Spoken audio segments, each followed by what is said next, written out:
Good morning, everybody. We're live here from the birdhouse, and we are inching our way through February. It is Saturday, February 8th, and today we'll talk about some of the hawks you might see in your backyard. The Cooper's hawks and the sharp-shinned hawks happens quite a bit in the wintertime, and we'll show you how you can identify one from the other as well. And we'll share a couple of photos that have been sent in. As always, we love to know what kind of things you are seeing in your yard, so you can put your sightings in the comments, or if you have questions, throw those in there too, or you can just say hi. We love to know who is on. But let's get started. If you are local to the area today, we do have Teddy the snowy owl coming in from 11 until 1. He is from Wild Wings, which house injured birds of prey that can't be released into the wild, and they use them as educational animals. We are also doing a supply drive for them. So if you have things like paper towels, especially, that they can always use those, any kind of old towels, newspaper. If you look on Wild Wings site, they always have a list of things that they could use, but they can never have enough paper towels. So if you've got some paper towels, bring them on in, and we are doing a little bit of a donation drive for them and that way. And you can always donate some cash as well. So they're always going to take that. But come in today from 11 till 1 to see Teddy the snowy owl. It's always a big draw, and it's a really, really cool animal. Also going on here, we are starting our event list. We're starting to plan a whole bunch of events for the year, including our birding cruises. We will have those on the calendar very soon, so you can get your tickets for those. And next Saturday, we are having our walk on Birdsong Trail again. We are partnering with the Genesee Valley Audubon Society, and that is next Saturday, February 15th at 10 a.m. We are meeting in the parking lot of Wild Wings at Mendon Ponds Park on Pond Road. Meet at 10 a.m. and we will provide the seed and everything else. You just have to show up. And we'll be doing a walk of Birdsong Trail. We hope to see things like the tufted titmouse, like in this picture here. They will readily come to your hand to feed things like chickadees. White-breasted nuthatches and red-breasted nuthatches are all known to feed from people's hands. Every once in a while, people also get a cardinal coming, or even a downy woodpecker. So we're really looking forward to that. That is next Saturday. So we will be doing our little hike at Birdsong Trail next Saturday. So looking forward to that. Also, you still have time to participate in our caption contest, which is happening now. If you go onto our Facebook page, we have this picture posted, and if you come up with we want to come up with a caption for this photo, something that is funny or engaging, whoever gets the most likes or reactions to their comment will win a $25 gift certificate to the store. So you still have time to participate in that. The contest ends at 11:59 exactly on Saturday, and we will make the announcement of who wins on Sunday. So we'll be having this go on throughout the year with different photos that came in from our photo contest. So this picture was sent in by Charlene of a roseate spoonbill and a mallard duck, both kind of standing on one leg. Pretty funny photo there. So we've got that going on. But today we're talking about sharp-shinned hawks and Cooper's hawks that are visiting people's yards. It does happen quite often, especially in the winter. This photo was sent in this week from Karen, who says, "Sharp-shinned hawk, checking out my bird feeders." And this is a pretty common sight, especially, like I said, in the winter months. Prey is more scarce, but these two hawks readily feed on birds, especially songbirds. So if you've got a whole bunch of songbirds coming to your bird feeders, that is like a little buffet for them, unfortunately. It's easy food for them to get. So don't be surprised if you do see a bird of prey in your backyard. There's not too much you can do about it, because if having predators is part of a healthy ecosystem, so that is an important part of keeping the populations healthy. So keep that in mind. But if you are having hawks and You don't want them around. The best thing you can do is take your feeders down for a few days. The hawks tend to disperse and go elsewhere, and then you can put your feeders back out. Keep in mind, all these birds are protected, so you don't want to harass them or do anything to harm them, but it can be pretty upsetting if you do see one of these hawks going after the birds at your feeders. And I had this happen in my yard just this past week, so I've got a video to share with you in a little bit here to show you that.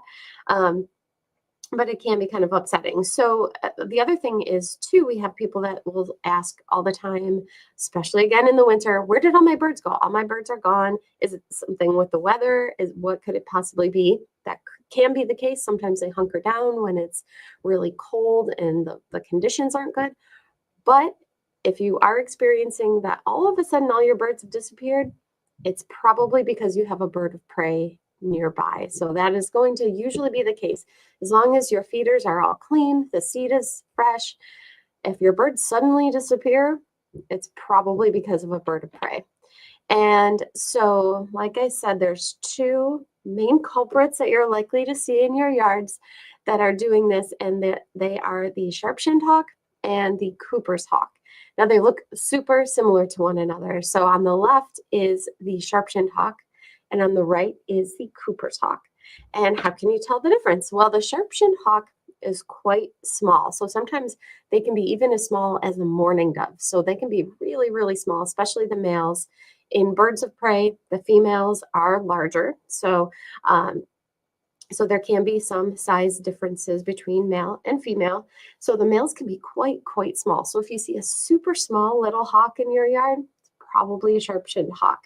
Now, sharp-shinned hawks aren't as common as Cooper's hawks. So you're most likely to see the Cooper's hawk. But I've even, living in the city, have seen a sharp-shinned hawk in my backyard. Super small little guy. I was very surprised about how small it was.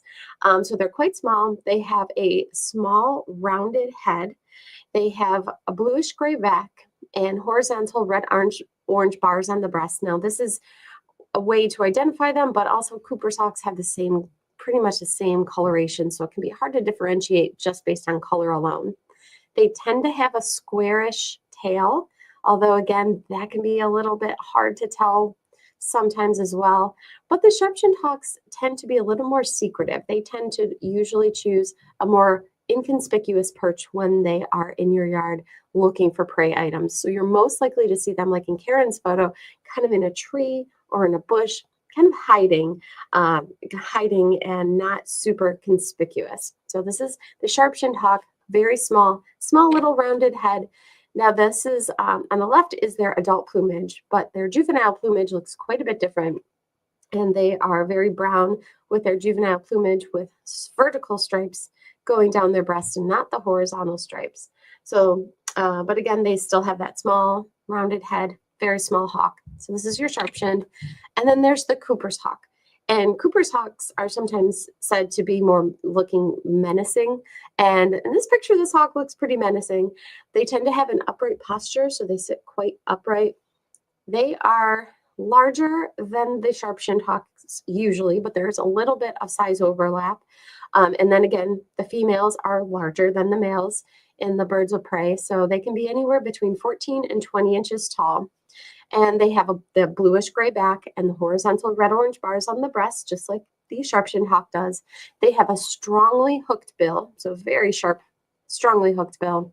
They have a more squarish head than the sharp-shinned hawk, which has that small rounded head. So the Cooper's hawk have a larger squared shaped head, and they're most likely to perch out in the open. So they'll perch right on top of a bird feeder. Sometimes they'll perch on a fence. They might perch if you have a pole system, or if you've got a shepherd's hook, they might just sit right on top of that and look for birds. So they tend to be more out in the open and not hidden like the sharp-shinned hawks like to be.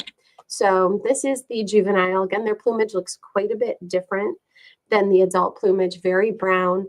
They also have the vertical brown stripes on their breast when they are in their juvenile phase. So both of these are around. You're most likely to see a Cooper's hawk. They are the more common of the two. So if you have a bird of prey in your backyard that is going after your songbirds, it's probably a Cooper's hawk.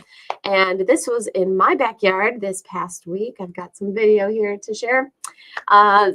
It is not a good way to end up if you are a songbird. This Cooper's hawk was able to snatch a starling from my backyard. So have a little bit of video of that, and you can see there's feathers everywhere. So usually when I get a bird of prey in my yard, for some reason they're always going after the starlings. That's what I've always seen them go after. But they will go after a whole bunch of different small birds. So this was a juvenile because it's got that vertical striping on its breast, and it really took down that starling. So kind of a crazy way to go if you are a songbird. So they are out there, and like I said, it is a sign of a healthy ecosystem to have predators there. So always keep that in mind. But you can take your feeders down if you don't want the birds of prey around. Here's a couple photos around town, some backyard bird photos sent in here by Kurt. It looks like this is a female cardinal eating, it looks like maybe a peanut. Usually cardinals don't go after peanuts as often as they do other seeds, but in the wintertime especially, we will hear reports of them going after the peanut pickouts, peanuts in the shell. So birds absolutely love peanuts. It's not just for the blue jays, things like the chickadees love it, and the nuthatches and the titmice and the cardinals also. And then here's a beautiful white-throated sparrow sitting on a nice snowy perch, and a downy woodpecker. So it's just a cute little, some cute backyard birds here sent in by Kurt. Also, we were showing a bird quiz last week, and we announced the winner of that quiz on Tuesday. And one thing we were talking about, there was a bird that was kind of stumping people, and that is the American tree sparrow, which is a winter bird for us here in western upstate New York. And that is the tree sparrow on the left-hand side. It's got the chestnut colored cap. It's got a little black dot on its breast. It has the bicolored bill, so the top is black, bottom is yellow. We hope to see them next week at Mendon Ponds at Birdsong Trail, feeding from the seeds that get dropped on the ground. They're pretty common there this time of the year. Now, also, what they look very similar to what's called a chipping sparrow, and that is the picture on the right. But chipping sparrow are pretty out of season right now. That being said, there has been one reported just about every day locally, but they're really not that common this time of the year. They all come back in the springtime, and those American tree sparrow will also migrate north where they will breed. So the time of the year can also dictate kind of what it is that you're seeing.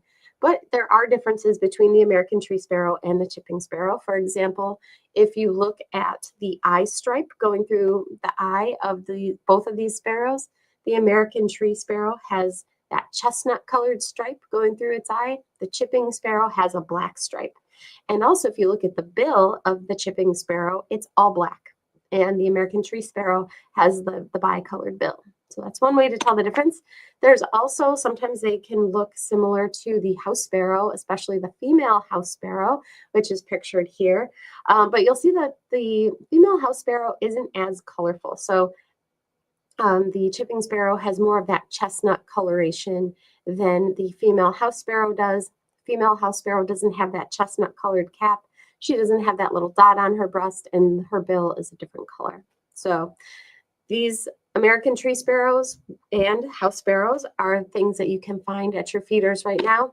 Sometimes chipping sparrows will come to feeders, especially when they're migrating through. You can see them underneath the feeders cleaning up some seeds. But right now, you're most likely to see these two, the American tree sparrow and the house sparrow. So a few months from now, it'll be different. You're going to be more likely to see the chipping sparrow. But for right now, enjoy those American tree sparrows while they are around. And finally, if you are local, and if you are even going to the field trip next Saturday at Mendon Ponds, you might want to also, after that little walk, go over to the Quaker Pond Trail at Mendon Ponds, where this Virginia rail has been sighted. And actually, there's been 2 Virginia rails seen there. So a really cool bird that you can find now if you are local. There's also been some spotted here and there at High Acres Nature area. That's another place to go, but they've been seen pretty reliably at Mendon Pond's Quaker Pond. So if you're looking for a birding adventure, that's a good place to go. And also still those snowy owls are continuing at the Finger Lakes Airport around town. So thank you guys for watching. It looks like there's a couple people on with comments. Randy is on and says, 30 minutes ago, one was chasing the sparrows in the neighborhood pine bush. Then it flew to a pole. Sounds like it might be a Cooper's hawk that you have in the neighborhood harassing those birds. So sounds about right. Lynn is on and says, good morning. We've had a good variety of birds lately, but haven't seen any dark-eyed juncos this year, one of our favorites. Oh, that's interesting. I'm surprised. But dark-eyed juncos will come to bird feeders usually, and they like black oil sunflower seed. They like sunflower hearts, the inside of the sunflower. They'll also eat millet. So they're in the sparrow family. So they'll eat the same things as the other sparrows do. So they tend to be a ground feeder. So if you've got a lot of trays that catch the seed, that can be one reason why you might not see them. I always get them hopping around on the ground underneath my bird feeders. So maybe consider adding some sunflower hearts, the inside of the sunflowers, or millet to try to entice them to come to your feeders if you haven't seen any yet this year. So that is everybody who's on, all their comments and questions for today. We'll be back on Tuesday with another broadcast, and hopefully we'll see some of you today coming to see Teddy the Snowy Owl, who will be here shortly. He'll be here at 11 o'clock, and usually Wild Wings brings some other birds with them as well. So we're really looking forward to that. And we'll snap some pictures. So even if you can't come, you can look at the pictures of Teddy the Snowy Owl. We'll have that on Facebook and on Instagram. So you can always check that out as well. So thank you guys so much. Have a wonderful weekend, and we'll see you on Tuesday. Bye-bye.